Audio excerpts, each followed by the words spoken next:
विदर्भात मुख्यमंत्र्यांच्या प्रचाराचा सुपर संडे। चंद्रपूरसह अमरावतीमध्ये फडणवीसांचा भव्य रोड शो तर अकोल्यात जाहीर सभा। अमरावतीत भुयारी गटार महापालिका इमारतींसह जी कामं हाती घेतली आहेत ती पूर्ण करू, फडणवीसांचं हे आश्वासन।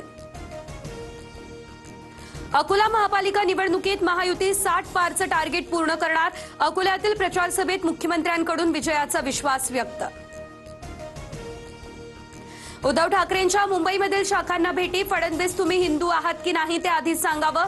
मुंबईचा महापौर मराठी आणि हिंदू होणार या फडणवीसांच्या वक्तव्यानंतर ठाकरेंनी डिवचलं। मुंबईकरांसाठी शब्द ठाकरेंचा। ठाकरे बंधूंकडून शिवशक्तीचा वचननामा जाहीर। 20 वर्षांनंतर राज ठाकरे शिवसेना भवनात। मुंबईचा महापौर मराठीच होणार, राज ठाकरेंकडून पुनरुच्चार।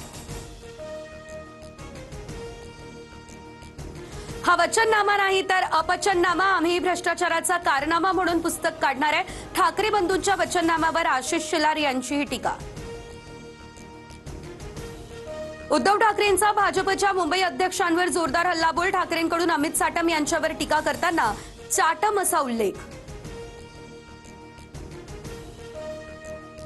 उद्धव ठाकरेंनी मला नाही तर प्रत्येक मराठी माणसाला शिवी दिली, अपमान केलाय। उद्धव मामूंचा महापौर झाल्यास मुंबईचा पाकिस्तान होईल, अमित साटम यांचा पलटवार। चौकशी आयोगाच्या मान्यतेशिवाय बिनविरोध पार पडलेल्या जागांबाबत निकाल जाहीर करू नका, राज्य निवडणूक आयोगाचे आदेश। बिनविरोध निवडणुकीचा अहवाल राज्य निवडणूक आयोगाला पाठवावा लागणार। सत्तेचा अमरपट्टा घेऊन कुणीच आलेलं नाही। पश्चिम बंगालमध्ये बिनविरोधाला आक्षेप, महाराष्ट्रात का नाही? राज ठाकरेंचा भाजपला सवाल।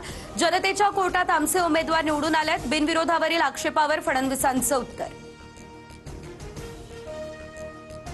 राज्यात झुंडशाही सुरू, लोकशाही संपली। दमदाटी करणाऱ्या राहुल नार्वेकरांचं निलंबन करा, गुन्हा दाखल करा। उद्धव ठाकरेंचा हल्लाबोल।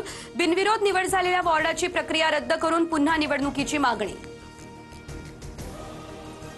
मुंबईत उद्धव ठाकरेंना भाजपचा धक्का। माजी महापौर सुभा राऊळ यांनी घेतली प्रवीण दरेकर आणि आशिष शेलारांची भेट। राऊळ भाजपमध्ये प्रवेश करण्याची दाट शक्यता।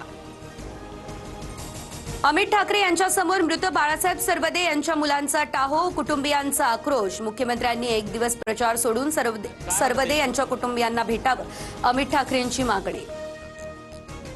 अजित पवार आणि शिंदेंना सोबत घेतल्याचा भाजपला पश्चाताप। निवडणुकीनंतरचा पश्चाताप उघडपणे दिसेल। पश्चातापाच्या उद्रेकानंतर राजकारणात उलथापालथ होईल, संजय राऊतांचा दावा। संजय राऊत सर्व तथ्यहीन बोलतात। महायुतीवरील राऊतांच्या आरोपांनंतर चंद्रशेखर बावनकुळे यांची टीका। भाजप विश्वासाला पात्र नाही, त्यांनी आम्हाला गाफील ठेवलं, शिवसेनेला फसवणार हे पहिल्याच दिवशी सांगितलेलं, रवींद्र धंगेकर यांचा हा आरोप। ठाण्यात बिनविरोधासाठी महाविकास आघाडीच्या उमेदवारांवर दबाव। पोलिसांनीच मनसे उमेदवाराला शिंदेंच्या बंगल्यावर नेलं। व्हिडिओ दाखवत अविनाश जाधवांचा दावा। अर्ज माघारी घेणारे अनेक उमेदवार पळून गेल्याचाही दावा। सादिक कपूर आत्महत्या प्रकरणात अजित पवारांच्या राष्ट्रवादीचा पुण्यातील उमेदवार अडचणीत। फारुख इनामदारसह 4 विरोधात गुन्हा दाखल। सादिक यांच्या सुसाईड नोटमध्ये फारुख इनामदार यांचा उल्लेख।